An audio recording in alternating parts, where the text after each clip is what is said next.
¿Qué les parece que hemos llegado a nuestro día 157 porque estamos en el libro 16 de la Biblia, el libro de Nehemías? Ayer revisamos 3 capítulos y hoy nuevamente vamos a revisar 3 súper comprometedores, súper retantes.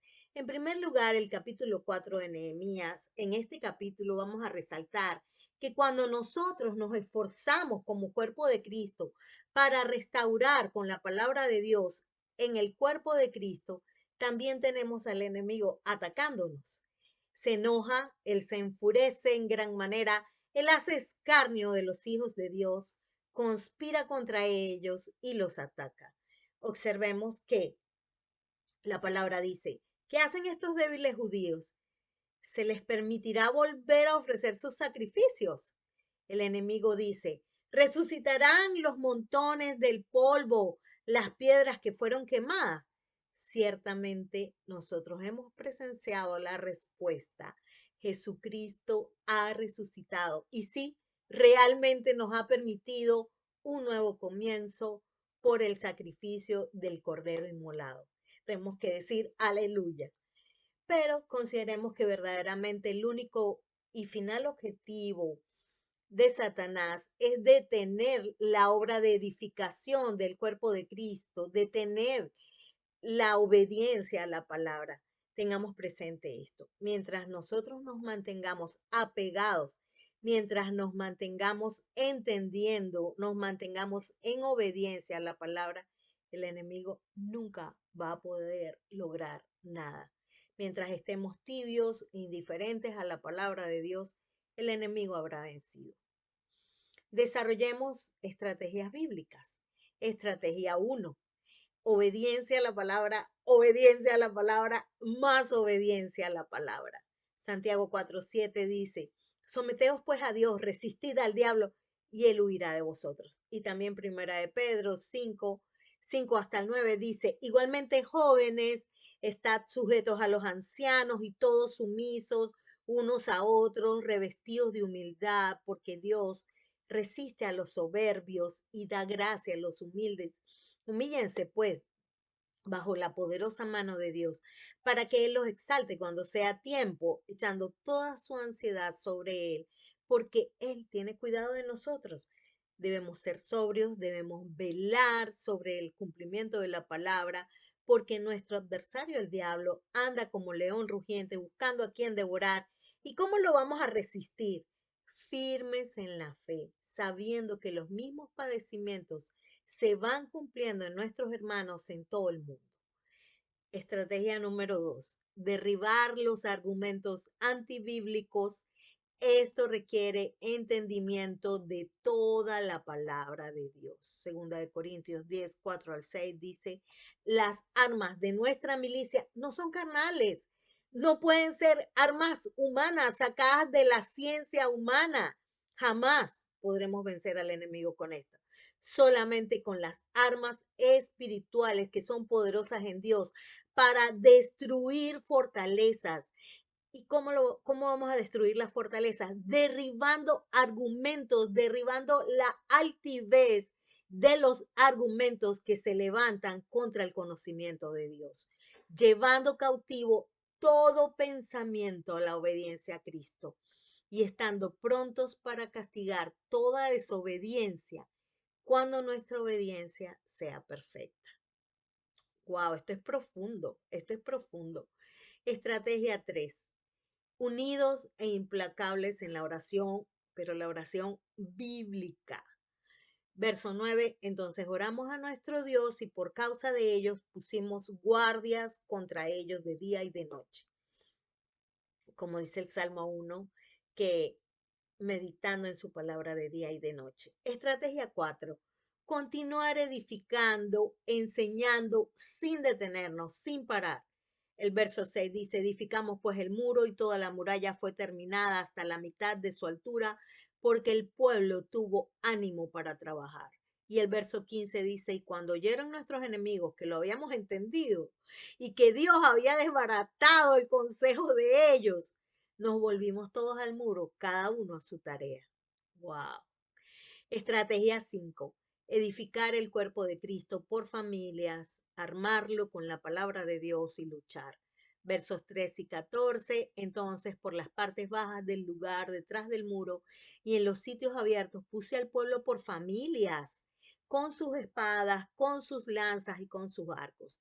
Después miré y me levanté y dije a los nobles y a los oficiales y al resto del pueblo, no teman delante de ellos, acuérdense del Señor grande y temible y peleen por sus hermanos, por sus hijos y por sus hijas, por sus mujeres y por sus casas. En el capítulo 5 de Nehemías vemos el clamor del mismo pueblo de Dios contra el mismo pueblo de Dios.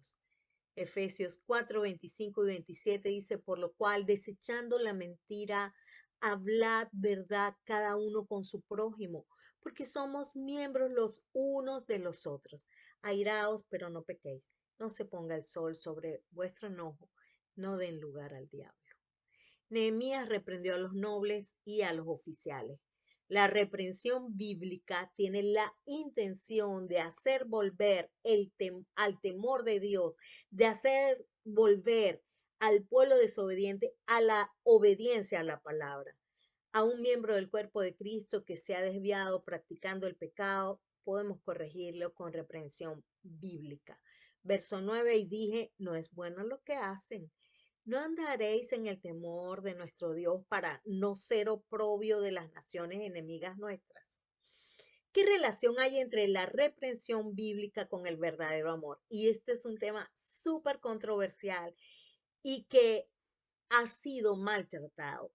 Segunda de Juan 1:6 dice, y este es el amor, que andemos según sus mandamientos. Este es el mandamiento, que andemos en amor, como nosotros lo hemos oído desde el principio. Proverbios 10:17, camino a la vida es guardar la instrucción, pero quien desecha la reprensión yerra. Proverbios 12:1, el que ama la instrucción ama la sabiduría, mas el que aborrece la reprensión es ignorante. Proverbios 17:10, la reprensión aprovecha al entendido más que 100 azotes al necio. Proverbios 27:5, mejor es reprensión manifiesta que amor oculto. Si amas a tu hermano y cumples con las condiciones para poder exhortarlo, hazlo. Condiciones de la reprensión bíblica. La persona que la hace debe estar limpia de pecado. Lucas 6:42. O cómo puedes decir a tu hermano, hermano, déjame sacar la viga que está, la paja que está en tu ojo y no miras la viga que está en el ojo tuyo. Hipócrita, saca primero la viga de tu ojo, entonces verás bien para sacar la paja que está en el ojo de tu hermano. Debe ser, la reprensión debe ser en el espíritu de la palabra, como dice 2 de Timoteo 4:2, que prediques la palabra, que instes a tiempo, fuera de tiempo, redarguye, reprende, exhorta. Pero ¿cómo lo vas a hacer? Con paciencia y lo vas a hacer con doctrina, lo vas a hacer con la palabra, con la suma de la palabra. Tito 2:15 dice, esto habla y exhorta y reprende con toda autoridad y nadie te menosprecie. Muchas veces sucede que el que exhorta es el que es menospreciado. Observemos que la reprensión bíblica es una medida profiláctica para el pueblo de Dios. Es la voluntad de Dios que su pueblo se mantenga en santidad y la reprensión bíblica contribuye a la sanidad del cuerpo. Sin santidad nadie verá al Señor. Verso 13, además sacudí mi vestido y dije, así sacuda Dios de su casa y de su trabajo a todo hombre que no cumpliere esto, y así será sacudido y vacío. Y respondió toda la congregación, amén, y alabaron a Jehová. Y el pueblo hizo conforme a esto. Hebreos 12:14 dice, seguid la paz con todos y la santidad sin la cual nadie verá al Señor. En el capítulo 6 de Nehemías vemos que vemos en Nehemías el discernimiento espiritual. No solo entendió las intenciones verdaderas y la finalidad del enemigo, sino que se mantuvo al igual que Cristo, centrado, enfocado en terminar la obra de construcción de los muros. Esto era lo verdadero y lo necesario. Yo hago una gran obra, no puedo ir, porque cesaría la obra dejándola yo para ir a vosotros, le contestó Nehemías a los que querían sacarlo. La victoria. el muro fue terminado. En el verso 16 dice, y cuando lo oyeron todos nuestros enemigos, temieron todas las naciones que estaban alrededor de nosotros y se sintieron humillados, porque Dios los humilló, y conocieron que por nuestro Dios había sido hecha esta obra. Oremos. Señor, ten misericordia de tu pueblo. Oye, oh Dios nuestro, que somos objeto de su menosprecio. Vuelve el baldón de ellos sobre su cabeza. Entrégalos por despojo en la tierra de su cautiverio. No cubra su iniquidad, ni su pecado sea borrado delante de ti, porque ellos se airaron contra los que edificaban. Esto te lo pedimos en el nombre de Jesús, de acuerdo con tu palabra, Señor. Tus siervos, Mirza Astrid Silva de Rivera, Raúl Vicente Rivera Ramírez, una meta, 365 días con la palabra, faltan 208 días, no desmayemos. Aquí te dejamos nuestras redes y nos despedimos de ti diciéndote Dios te bendiga.